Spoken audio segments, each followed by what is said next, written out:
Hey everybody, this is Kathleen Moss, and you're listening to A Breast Cancer Diary.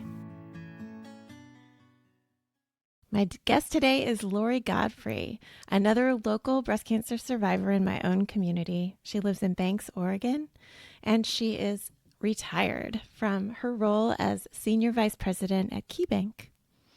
I wanted to talk to Lori today about her experience on a team of dragon boat paddlers called the Rose City Rockets. She is a breast cancer survivor with a history of a diagnosis of stage 3B ductal breast cancer at age 49 in 2008, and she has not had a recurrence since.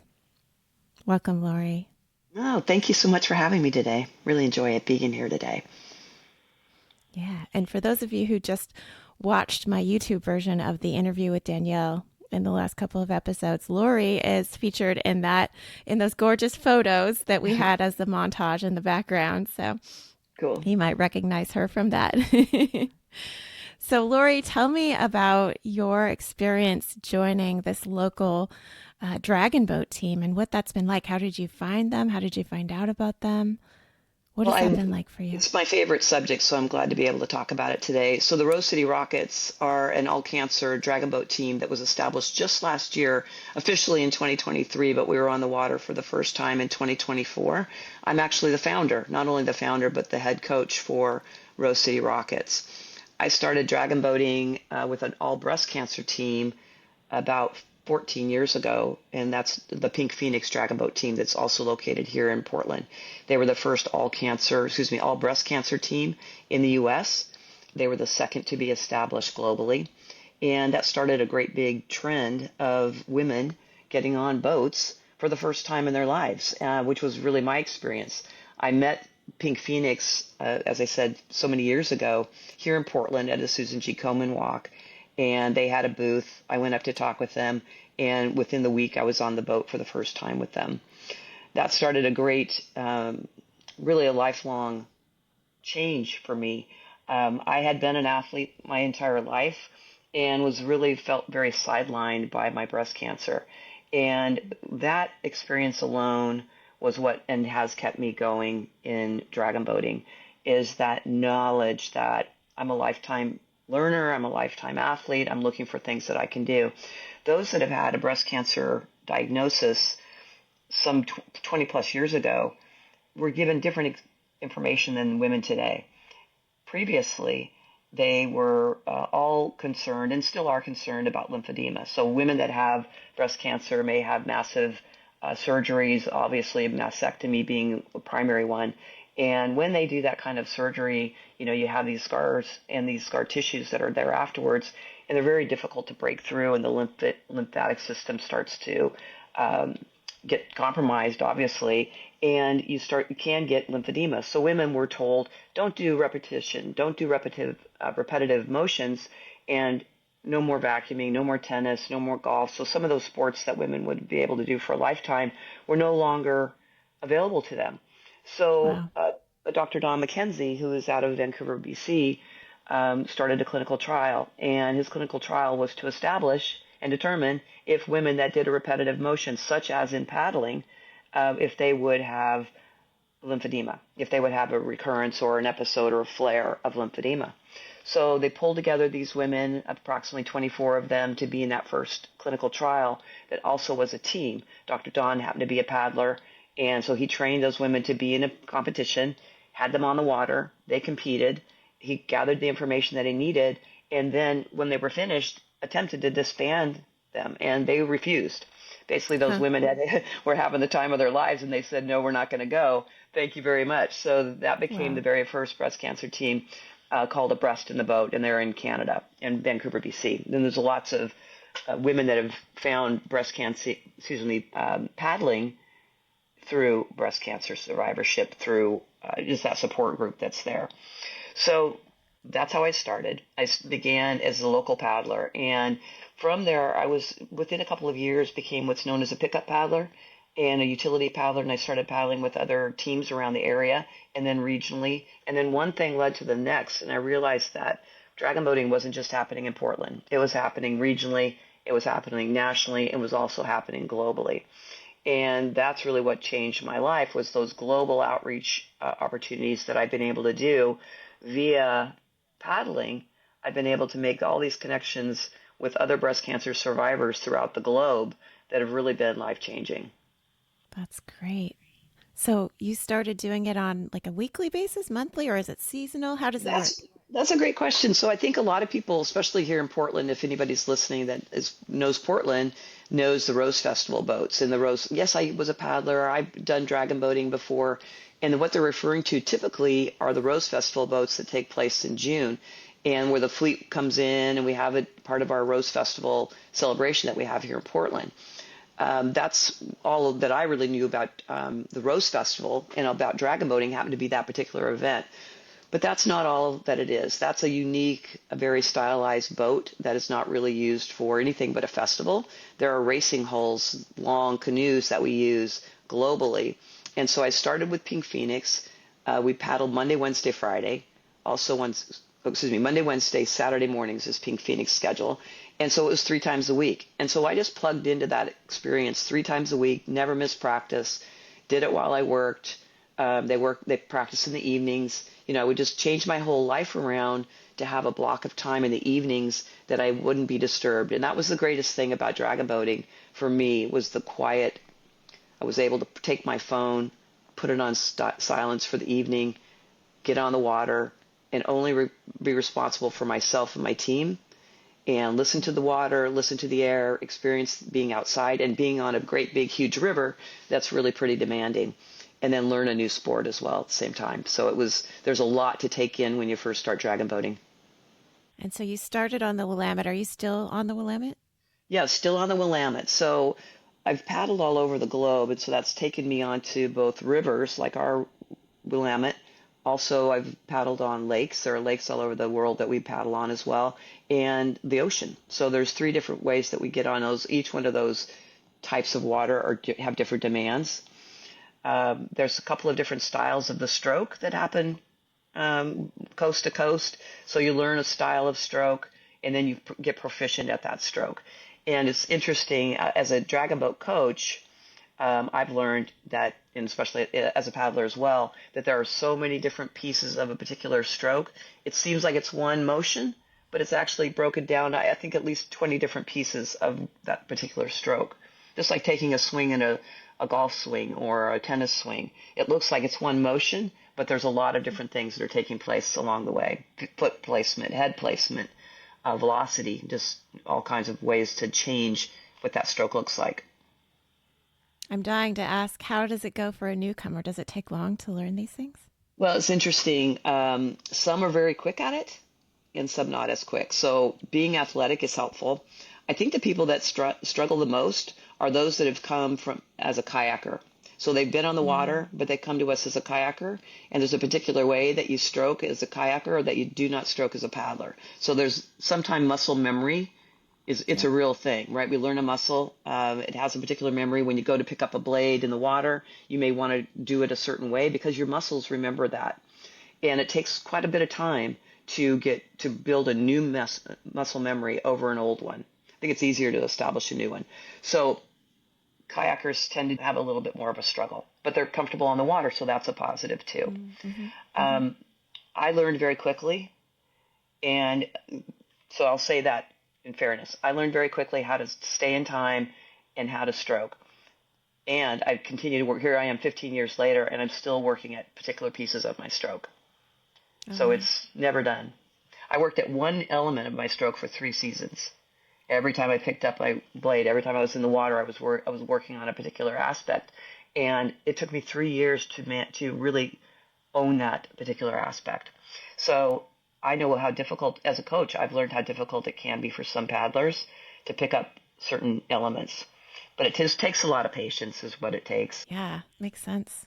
Yeah, I'm really invested in getting more women out to do this. And so I want to ask, fabulous. is this like a normal sport where the coach is going to pressure you to perform at your absolute, top performance and be extremely competitive? Or is it more about the social aspect and just being together? That's a great question. I think we get both in every time we're on the water. I get the social aspect, which is really not why I came to paddling. I came to paddling for the physical being. I wanted to do something, and it really intrigued me that it was had a breast cancer wrapper, but it was a Hmm. sport was at the gut of it. And for me, that's really what it still remains is it's the sport first, and then all this other stuff that comes with it. What comes with it is simply the nice casual conversation I have with a woman that's going to be my benchmate that day, that may sit with me, that walks down the gangplank to get on the boat. We hug like crazy. We cry like crazy sometimes when somebody has difficult news. We Hmm. share in the good news, we share in the bad news with each other. The new trend that's happening across the globe now is a new trend, which is the all cancer paddler. And so breast cancer paddlers have been able to be on the water for so long, for almost 30 years. Many times when I've come off the water successful as a breast cancer thriver paddler, others have asked me, spectators have asked me, "Ooh, how'd you learn to do that? I want to be a paddler. How can I be on your team?" And the news we share as a breast cancer paddler is, well, good news is you don't qualify to be on our team because it has to be all breast cancer survivors. But they'll say, well, but yes, but I have lymphoma or skin cancer or, name the number of cancers that are out there. And what about me? It was the what about me, really listening to people say, what about me, that encouraged me to start another team that allows for all cancer as well as for men to participate. And that's really what I'm here to recruit to today is that we would love to have more women and more men for that matter, but more women in particular that would like to join the Rose City Rockets and just enjoy the camaraderie and then learn the sport. And you feel so empowered when you get off the water. It's incredible. I that experience I would want for anybody, no matter breast cancer or not. Yeah. So, how does someone join? Do they just show up and start? Yeah, it's a great. You can.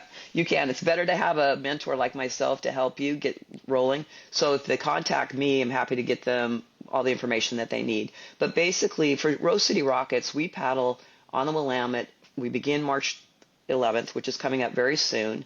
March 11th is a Tuesday. We wait until a daylight savings has happened and kind of brighten the sky up for us in the evenings. So we're there in the evening. We meet at 5:40 p.m. We have 20 minutes of warm up, and then we get on the boats. And I'm there with you. As we have other seasoned coaches as well. So it's myself. I'm an advanced United States Dragon Boat Federation advanced level 2 coach. There's not very many of us here in the West Coast in particular. My husband's also an advanced coach. And then we have other coaches that are on our squad as well that can help, especially the new paddler, get comfortable and teach them some of the very basics. You can't be wrong. You can only be right. We find a lot of wins. That's one of the things that I get complimented about specifically is about how I'm able to help the paddler uh, find that value in what I'm teaching, be able and feel comfortable enough and confident enough in trying it and failing. Right? They're Hmm. not always successful. Sometimes we fail at the things that we're trying, and that's okay. We can't expect all of us cannot come to a new sport or a new anything and expect mastery. Yeah, absolutely. If a woman was looking at joining, let's say this coming March Yeah. or next March, what Yes. muscle groups would she want to start working on? Would she do pull-ups, That's a push-ups, great tricep question. dips? There's a great number of exercises that we have that are specific to paddling, and you've hit on most of them. So what we try to do is keep our hip flexors moving and flexible. So we do some great squats. We might do some of hip flexor work prior, some stretch, some static stretching there, and then get into more dynamic moves. So static is you're holding a stretch, and dynamic is activity, right? For those that don't know the difference. And so if you were to start out with exercise bands and work on simply stretching above your head, stretching behind your shoulders, getting your shoulder blades down into your back pockets is what I call it. So basically working on that back, working on back muscles, working on your shoulder muscles, lats, core, and your core. That's probably where you're going to go. It is a full body workout, so we're going to go literally from toes to the head of your top of your head is going to be working when you're in the dragon boat sport. So we'll work on those things. A lot of people think I got to have strong biceps or I have to have strong upper body physical strength in order to be a good paddler. It's not true, but I will say this: over the years, I have developed bigger shoulders and so I have bigger back muscles and bigger shoulders than the average woman probably does. And certainly from my body style when I started, I've changed. My body has changed in a good way, in a positive way. So it sounds like more like a crew kind of setup where you're actually using your legs to push when Oh, you're paddling. yes, yes, yeah. Okay, I didn't Yeah, realize that. that's right. So we have contact. Even it looks like we're sitting there, but actually we have a specific way that we place our feet, and we utilize pressure on the bottom of the boat to go forward and to go backwards. So we basically are doing this rotation while we sit. We rotate out to the catch to put our blade in the water, and then we de-rotate while we put pressure in the water to pull the boat forward. And so it's basically that's what we're looking to do is how do we pull the boat forward to get to the finish line. There is a lot to do to paddling.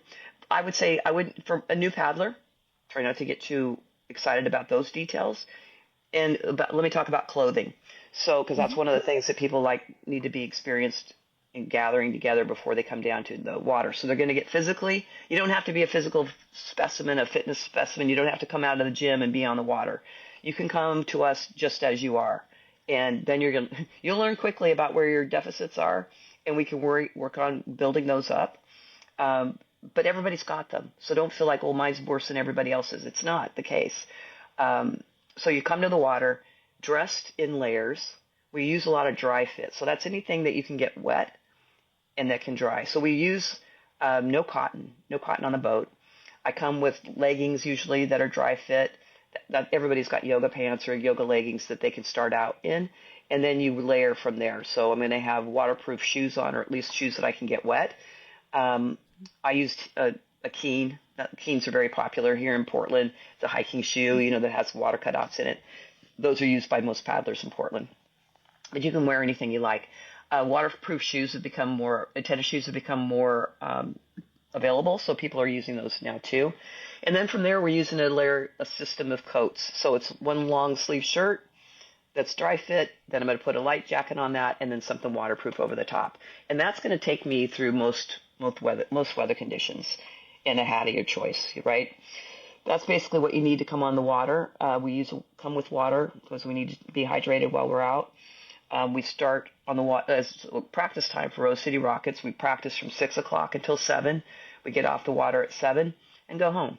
And then we'll see you again on Thursday, and then we do it again on Saturday morning, 9:40 a.m., and then we're out from 10 o'clock to 11 o'clock. The nice thing, there is a social aspect on Saturday mornings in particular. Okay. There's a little restaurant called Little River Cafe that's very close to where we are, where we go out to the River Center Marina, and it's part of one of those restaurants that's local. And they're very good about our paddling gear, dripping all over the place. And they have coffee available, also serve a nice breakfast. And it's filled with paddlers on Saturday morning. So we have a lot of people sharing stories, talking about the water, we recognize all kinds of other paddlers that are down there because I've been part of that community for so long that I know paddlers on every team. I've paddled with every team almost. I've raced with them. So there's a lot of that camaraderie that's there. It's super fun. Do you think that most cities have room on a breast cancer paddle boat team at this moment in time? Like, is there room for people to I, join? I think they're always recruiting. There's a challenge with breast cancer teams in particular, and it would be hopefully it's true for our all cancer team as well. Now, all cancer, I'm saying that's our Rose City Rockets, right? We have plenty Hmm. of breast cancer survivors that are on that team. Myself, there's probably 50% of us that are breast cancer survivors.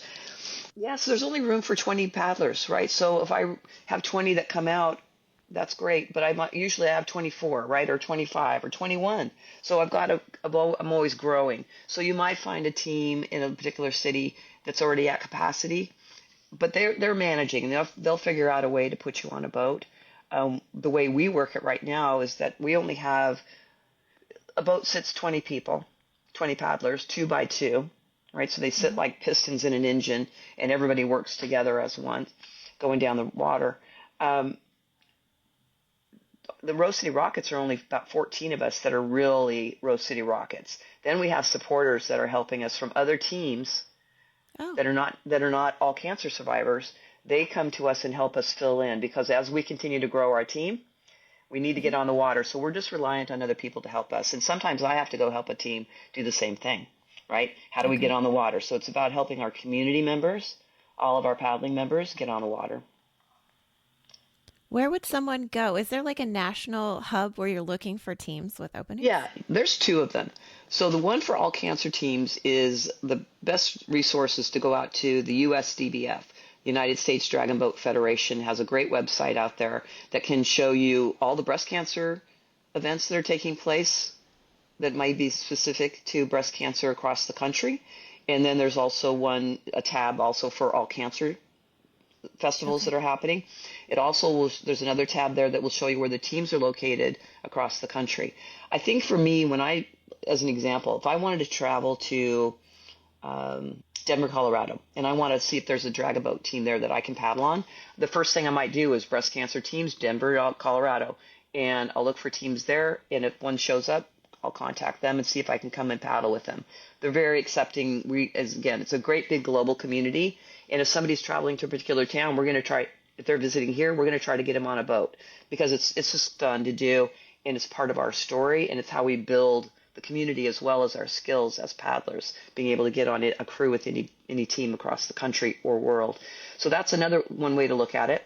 And then getting on Facebook is a great way to search. There's so many teams. I know that people are moving away from Facebook for 1,000 reasons, and it happens to be where there's a lot of information regarding dragon boating. So can't just throw it away. That's a great site to go into and just start looking. That's how I would find somebody today if I wanted to paddle in any city in the country. I would look that way first.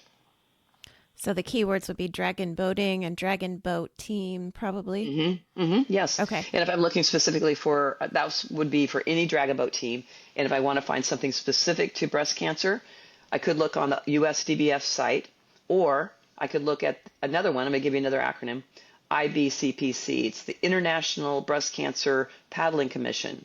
International Breast Cancer Paddling Commission. It's the overarching organization for all breast cancer crews globally.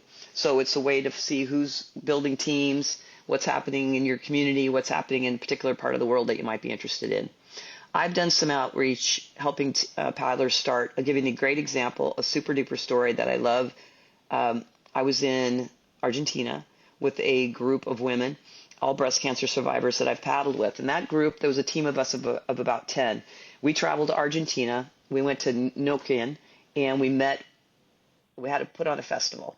And we trained, I think, about 48 to 50 paddlers. These women that were living in this very remote area, basically it's Patagonia, had learned and were learning to paddle, sitting in their kitchen chairs by themselves with a broomstick. And they had never seen a boat Hmm. until the day that we showed up there. And it was so much fun to see these women, breast cancer survivors all, some super young, beyond young. It's incredible when you travel to other countries and see how young the women that are being diagnosed are. It's a sad fact. I'm sure it's true here for the U.S., but you see they're out more publicly, I think, maybe in other countries. I don't know, but I'm running into them there. Anyway, so they're learning to paddle with this broomstick in a chair. And so we started out that way when we started training them in Neuquén and Patagonia. This is 2 years ago. And then got them in a boat. It was mayhem, chaos, exciting. And by the end of that day, it was a lot of tears shed and just an emotional. I've never experienced anything like it. The women were so grateful. We were so proud to be able to share this sport. And at the core of it was just female energy, just women, loving women for the sake of loving. It was incredible. Hmm. I just ran into somebody from there just a week ago that knew me from that experience, and we just bawled our eyes out when we saw each other. It's just, and unexpectedly, I didn't expect to see her, didn't expect to cry my eyes out when I saw her. It was just, I'm still carrying that around. So it's those kinds of little pockets of life that are happening through dragon boating that are incredible. That's why everybody needs to get on a boat. It's there I have waiting for you. Hmm. Yeah. I It's have there two waiting more for you. questions about Yes. dragon boating before we move on. Yeah. One is for those who are in debt because of their breast cancer medical bills, how much Yes. of a cost requirement is there to join a team? It's a great question. So it costs money to travel, no question, right? And a lot of our teams do travel. There's some of that, but it shouldn't be what stops you from getting on a team. Pink Phoenix is a great example that's local. Same thing with Rose City Rockets. It's true for, I can think of a number of teams that it's true for here in Portland that have scholarships available, for one. It's not that expensive. Our fees for the year just to paddle, that's to get on the water 3 times a week, is $210 for the year. You can't get a Okay. gym membership for that. No. You can't get just a class, any one single class anywhere for that. For a year's worth of paddling 3 times a week, can't be done. Yeah. So it's inexpensive. We have gear, right? So you don't. We do wear a PFD paddling flotation device when we're on the water, so to make sure that we're all safe, and that's required here in our waterways. But we've got them to borrow down on the dock. So there's lots of ways Okay. that you can kind of limp your way to paddling, and you wouldn't be alone if somebody didn't have the money. You wouldn't be alone coming in there with not having a lot of equipment or not really having a lot of cash. We had a paddler last season that paddled with us. Well, actually, we've had many that are on scholarship. Um, Hmm. there are ways. So if somebody lets me know that they want to be a paddler, I can find a way to get them on the water. It won't be a financial Okay. burden for Great. that. To travel is another issue, but there's still Hmm. lots of regional paddling that can be done. Where you carpool with somebody, that you share a room with somebody, that you just do a lot of cost sharing and cost savings in that way. And you'll be surprised how inexpensive it can be to get to a venue. Venues here in Hmm. Portland would be Ridgefield, Washington, to Salem, Oregon, to Vancouver Lake, to where else can you go locally? There's several right there, Yeah. that people can attend in Portland. Great. Okay. My last question about paddle dragon boating is Yes. I was wondering. So I just started a local walkers team to do relays together year Yeah. round, Yeah. similar to what you're doing, a little bit less intensive. But Yeah. so I named it Walk Away from Breast Cancer. I thought that was a clever name. And one Yeah, of I the like gals it. that signed up, yeah, Yeah. one of the gals that signed up said she liked the name because she doesn't want to get together with other breast cancer survivors to talk about breast cancer. Is that kind of how your culture is? I kind of feel like it might be similar for you. It's very similar, and it's funny because there's a lot of resistance for women to be in a support group, right? I mean, so it's like I don't want to get in a support group and talk about my 3B and and get into all the details about how many lymph nodes I had removed. Right. While it's important information, it is. And a Yeah. lot of times we share that personally, one on one, when some weird thing has happened for somebody. Hey, I've got to go in and have another scan done. Something popped up on the last scan I had. I'm going in. It might be conversations like that, but Hmm. that's not the core of what we're doing. It rarely really comes up. It certainly doesn't come up on the boat. We paddle. Okay. That's what we do. We Yeah. paddle, and our goal is to paddle like every, if you will, like-bodied, or fully capable body. So that's one of the things that does happen is that we have the restrictions. I have no pectoral muscle on my right side, all removed surgically. I have nothing there. So Okay. how am I paddling?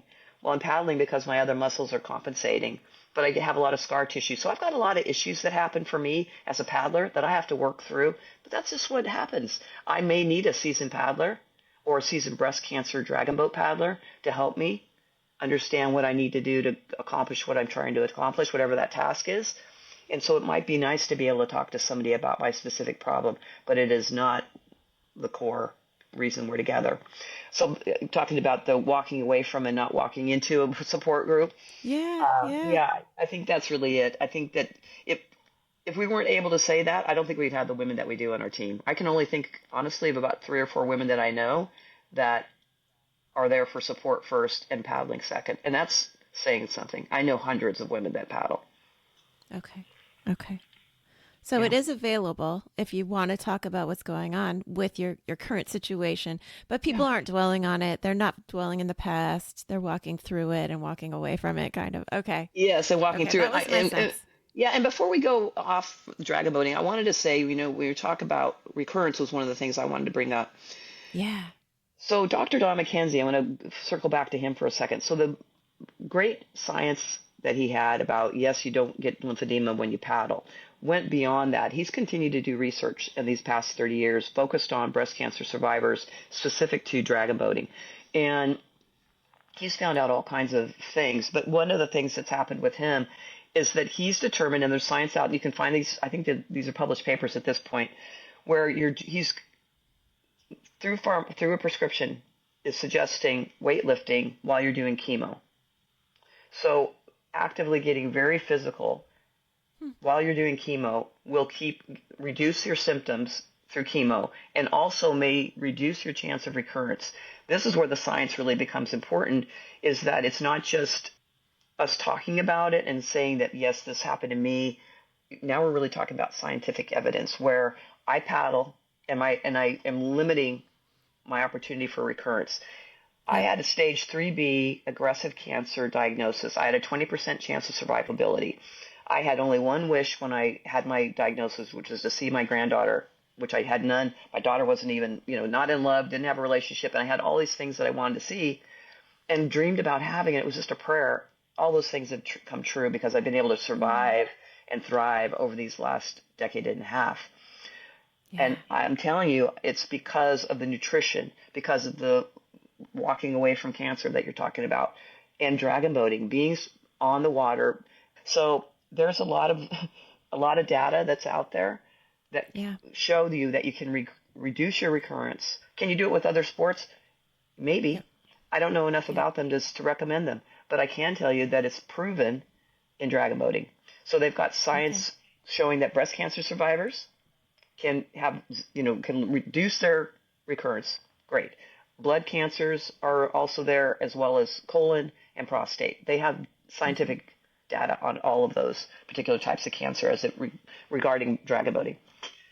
It's pretty exciting. Yeah.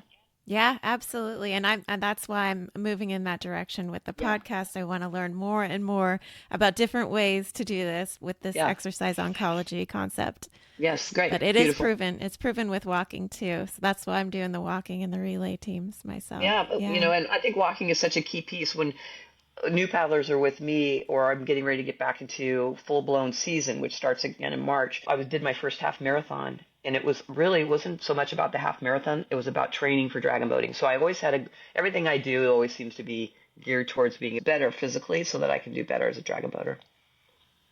That's great. It's very inspiring. I'm aging, right? And so that's the other thing, that I coach an older team, a master's team, and they're women and men that are 60 to 90 that are paddling. Mm-hmm. And what I see about myself and what I see about senior citizens is that they change their stride as they get older, and they're basically taking their strides like this, and they start to widen it out because they're widening their stance so that they don't fall, right? So it's all about stability and stability exercises, and there's quite a bit of that goes on in dragon boating exercise that's very helpful, that can help me long term for my whole life. So stability, functional exercise, all of that is part of this. It can be achieved through this dragon boat sport. Okay. And you mentioned the full-blown season. It starts in March. Yeah. Does it end in the fall and take a break? We usually go to the end of October. So for our waterways here, it's tough to be on the water unless you've got light. And so we try to get off as soon as this daylight savings happens on either end of the spring or fall. We get off the water. Not to say that we don't paddle in the evening, late in the evening, because we do. We still go out all kinds of reasons in the dark. We went out for Christmas ships this year, and we do some fun things like that. We were out for Light Up the Night with the lymphoma organization. Mm-hmm. We were a dragon boat lit up on the water while the walkers went across the bridge. It was quite something, quite moving. Beautiful. Oh, It sounds like such a great community. It's very attractive. It has a lot to offer. All ages. We've got a new dragon boat member that's just joining. She's in her 30s, just turning 30. You talked to our friend Danielle that you mentioned, and so Danielle's young as well. So it's a big, wide group of women. It's interesting to have friends. I've got friends that are in their 80s. I have friends that are in their 30s. I don't know how else I would have such a broad variety of women if it wasn't for this. Yeah.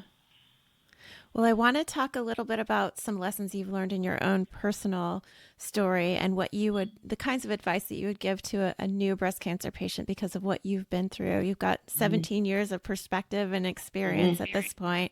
What do you tell folks when they're struggling at the beginning? Well, I think it is a struggle at the beginning. I remember very easily, and I can just in a second can get there.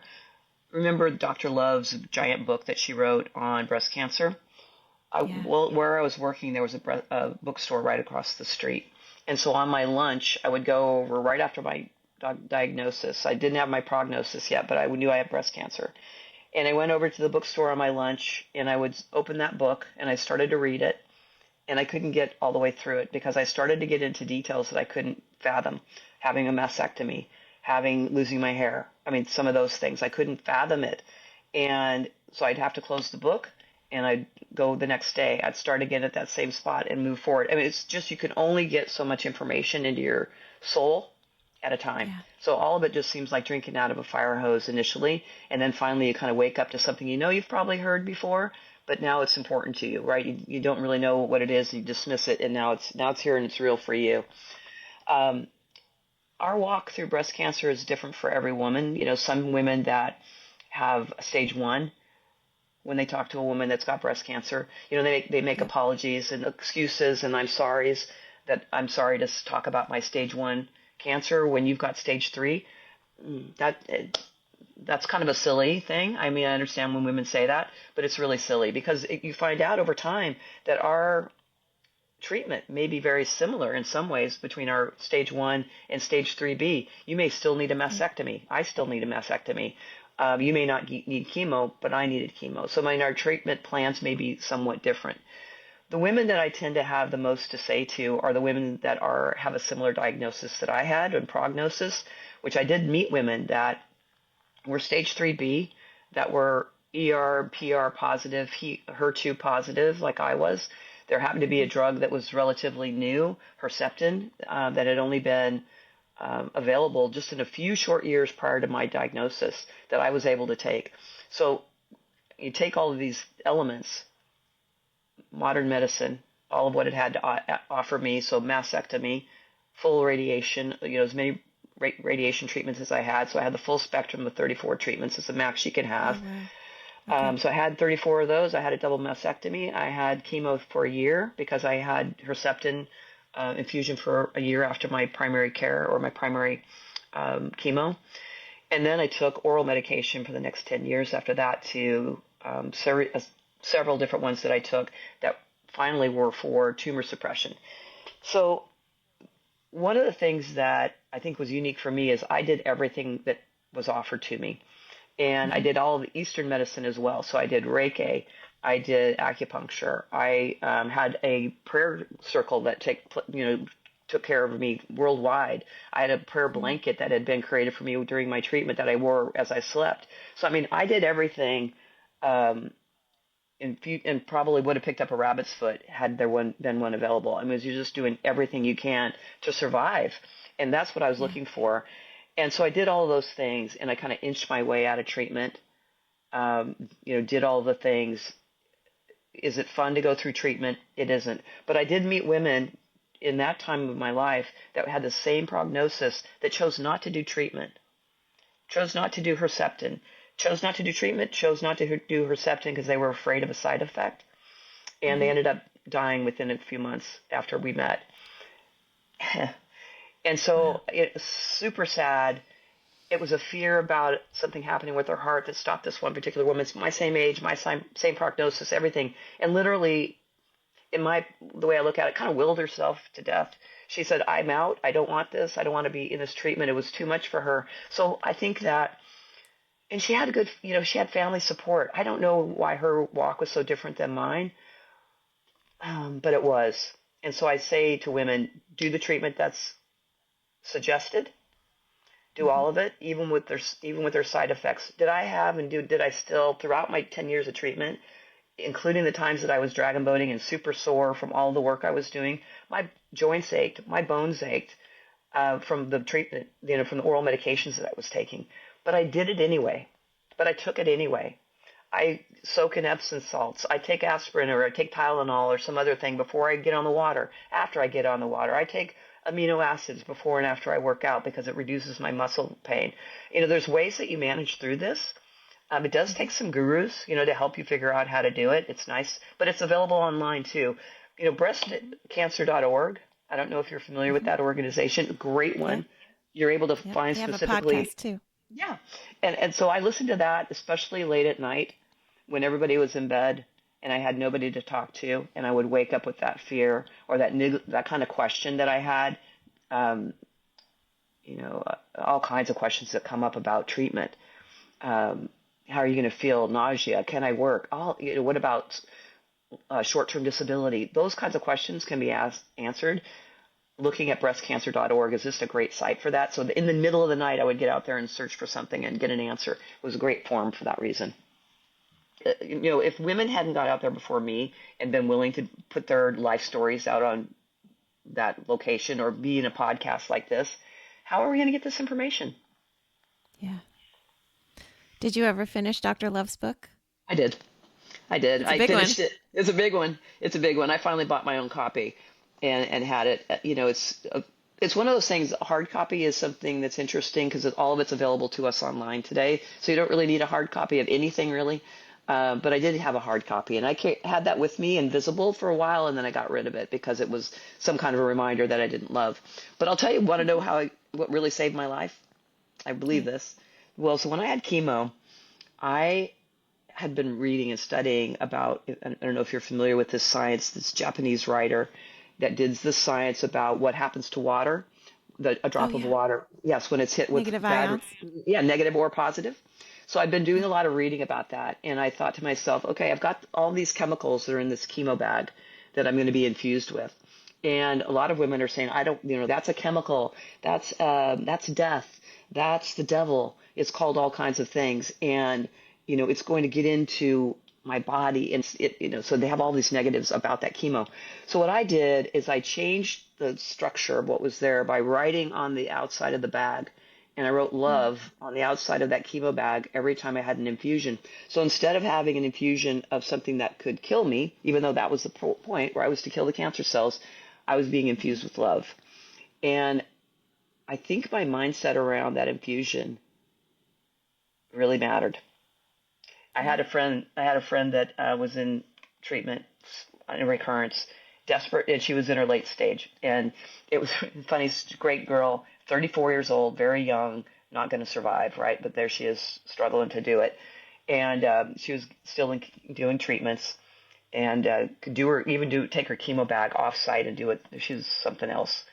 Um, but anyway, I told her about that. I said, you need to put love on there, or whatever's important to you, put it on there. Whatever's important. She goes, well, what kind of stuff are you talking about? I said, important shit. I'm talking about the important stuff, whatever's important to you. So that's what she had written on her bag was important shit. Yeah. Oh, the beliefs are so important. I Yeah, believe that with all my heart. Yeah, I, and so are the positive wishes and thoughts and prayers. oh my gosh, all of that. I Yeah. never discount it. I had cards that would show up in my inbox, from home, from third graders from some elementary school that I didn't never met, didn't know them, and they had written me a card. So there's a lot that goes on. Being open to it, open to any Hmm. kind of treatment, open to any kind of positive feedback that you can get, and Yeah. take it, and grab it. Yeah. Hmm. It reminds me of a story I always tell about my acupuncturist when I first started having the symptom of bloody nipple discharge, which is a common Oh, symptom for breast cancer. yes. And they Oh. couldn't find any breast cancer when they went in to do the biopsy. I had no diagnosis, but I had still this bloody nipple discharge. Hmm. And of course, the conventional medicine oncologists were freaking out and like, what do? We have to do a big excisional biopsy, blah, blah, blah. Yeah. But my acupuncturist wasn't freaking out at all. He said, you know what that discharge means is that your body is cleaning out those dead cancer cells that you are Mm. killing because you're so Mm. powerful. You're Yeah. so effective at getting rid of this cancer.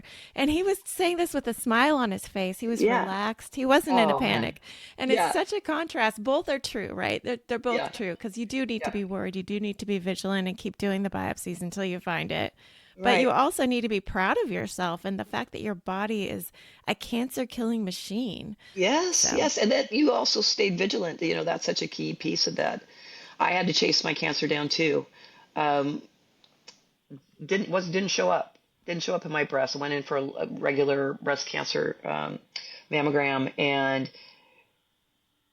they saw something. It was interesting. Saw something reactive. It was sent off to an expert. He says, no, it's just a lymph node. So it discounted what it was that I had, right? Well, what they had seen. So said it was reactive, set it aside. 6 months later, I was at my physician again, my gynecologist at that time, and had said it to her. Hey, what about this? She goes, we need to go back. Let's go back and have it done again. Second time, still nothing. I found it myself on my rib cage. There was a lump that I had about 3 ribs down that I happened to find in the middle of the night one night, and that's where it ended up sitting down. And because I knew that something was up, and found it there, and that's what ended up being biopsied way down here, down my ribs. And Wow. then they were able to then find it because they couldn't find it. It was actually sat in the middle of my chest on my sternum, which is how it got attached to my pectoral muscle. But and which is why I had to have the whole thing removed. Wow. And then others that find it themselves or that mammogram that really does work. So absolutely need to have the mammograms, even though our 2 stories were, boy, it's quite a chase. Yep.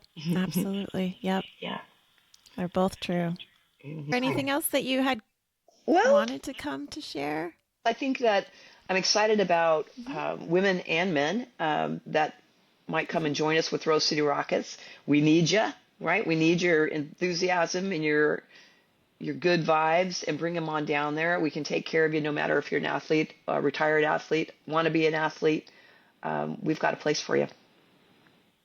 Oh, that's great. I love the openness of it. I think part of what intimidates me about athletics is that it's like stepping into that competitive space can be really intimidating. So thank you for making it a welcoming place for You're people. so welcome. You're so welcome. That's what it takes. Yeah. Hmm. Well, thanks, Lori. Thank you. I will I've hope really to enjoyed see it. you on the river soon or on the lake, Please. maybe when Yes. I'm Yeah. paddling by in my kayak. Yeah. I'd love to see you out there. And we'd love to hear more about your walking group too. Sounds like a great time. Okay. All Yeah. right. All right. Great. Thank you. Thanks to your listeners too.